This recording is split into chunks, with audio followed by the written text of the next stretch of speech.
Hey everybody, this is Mike Georgia. Here, let me flip this around so you can see who I am. Not that I'm not that good, but hi, I'm Mike. How you doing? And I've been doing a little study on Seth Thomas. I kind of locked onto Seth Thomas. Are kind of my favorites, but I especially love these 113 movements. This particular one is in a Gothic style case. You can see the back of it here, but see how it comes with that apex there at the top. So that makes this a model 72. And if it were just round here at the top and didn't come to this point, that would be a 71. And then there's also a 73, which is also round to the top, but then it has like a shelf on each side of the clock. And the 73s are a little harder to find. But for some reason and that's the ones that I prefer. Like there, that's a 73 right there, and it has the gold face instead of a silvered face. But and then, by the way, that if any of you real collectors, that's a Seth Thomas Sonora 2000 8 bell, and then right next to it is another Seth Thomas Sonora 8 bell.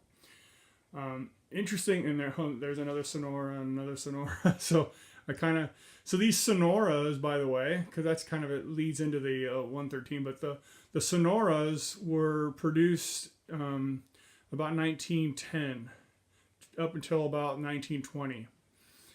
And here's a Sonora here running. Let me just flip this around. So this is the Sonora that's in running shape here. And what's unique and different about Sonoras is that there's one movement there, that is the time and strike movement, and then this is the Sonora mechanism that plays bells. This one's a 5 bell, and then there were 4 bells, and then there were 8 bells. The 8 bells are really hard to get, but the 4s and 5s are readily available. They're, like I said, again, 1910 is when they were produced. Let me just get this one to play for you here.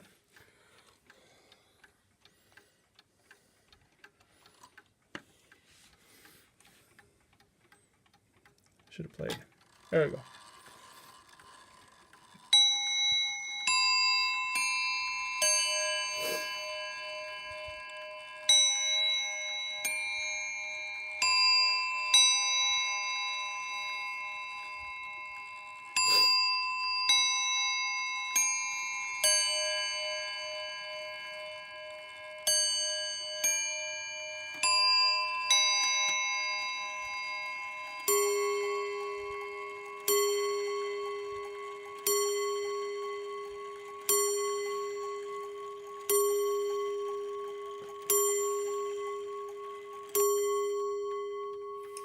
So the really cool thing about this, so there was a gentleman that produced these Sonoras, and he had a standalone clock business of his own, and Seth Thomas bought him out and purchased the rights to put these Sonora chimes in his clocks.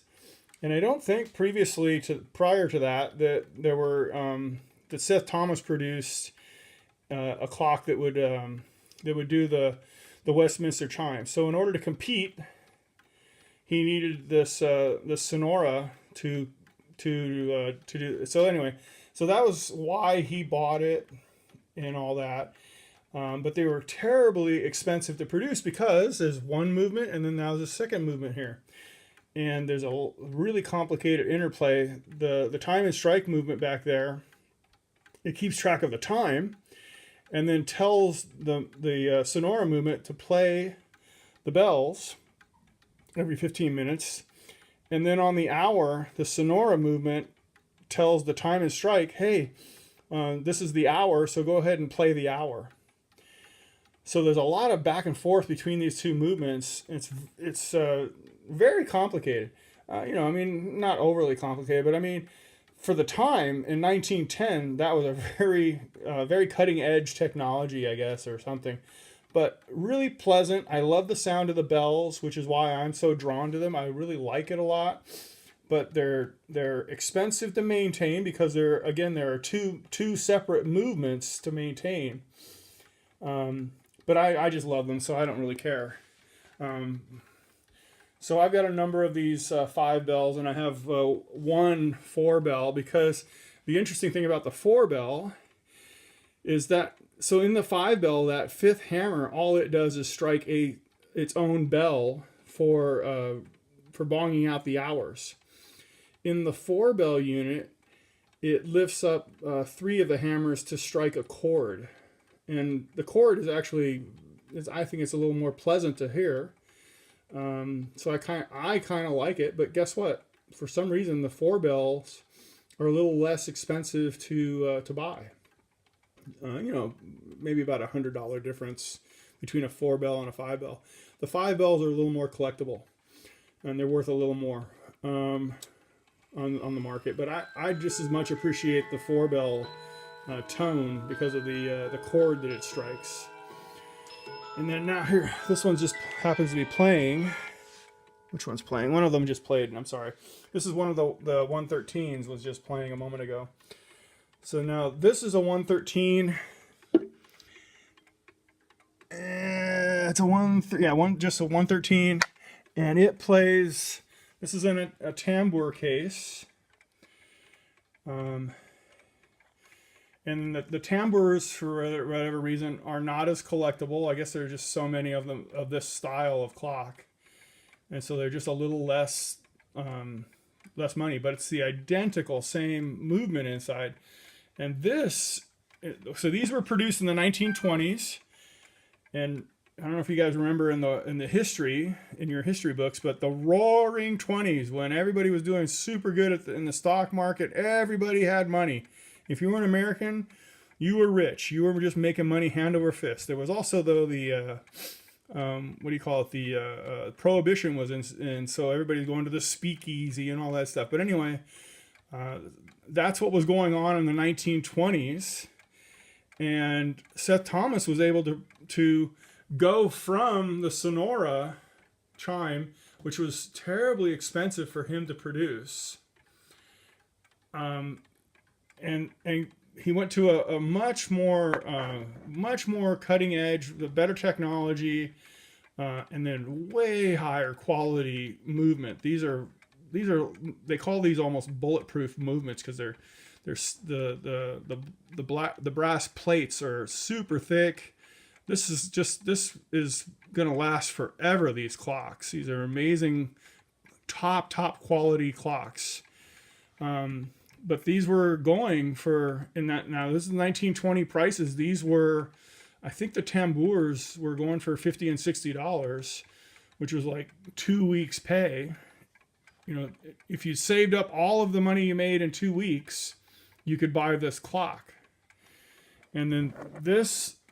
The 72, also in the 113 movement, this was an $80 clock. So this was 3 weeks' pay in order to buy this. So these clocks were really, they're super high end, super expensive clocks for their time. Way high quality, and they really are by far the best quality clock that Seth Thomas ever produced. They're just way nice clocks. And everything prior to the 113 and everything after the 113 was just not as good a quality. So these were absolutely the best quality that Seth Thomas ever produced for a mantle clock, I should say. Now maybe there's some this was about to play here, so let's watch that. It's just got hammers up there.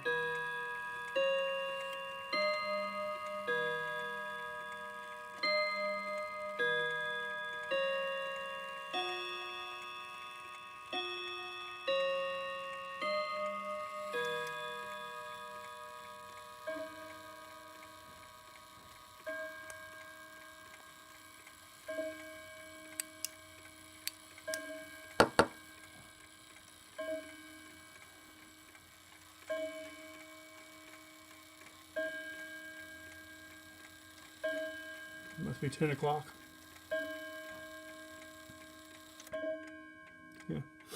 So anyway, super high quality, $80 at the time, which was equated to 3 weeks work. So imagine saving up 3 weeks salary, at your job to go buy a clock, which was kind of, was an extravagant. This was definitely an extravagance. Super nice. I mean, but the quality is just incredible. Now, so what I do, I've been doing a study on these clocks. So I enjoy the history. So that was 1910. These came into existence about 1920 up to about 1928.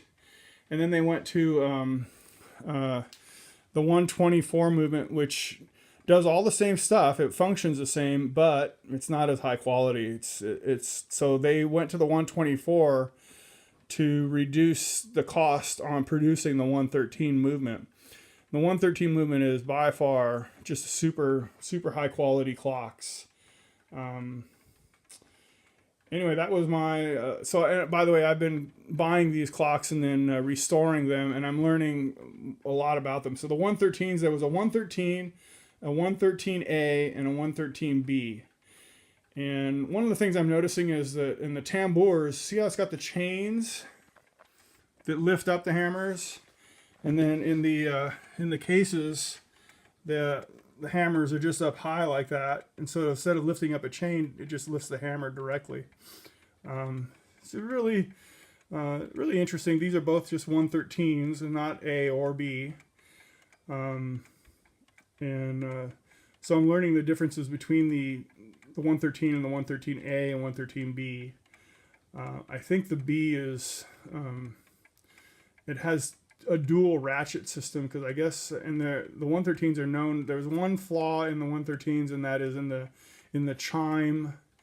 The chime spring is just super heavy duty, and because there's so much tension on it, there's so much power that it tends to bend and break teeth, or the spring will break or whatever. And now these have been gone through, so none of those issues exist on these clocks. But it's just one of the things you look for when you're overhauling a clock.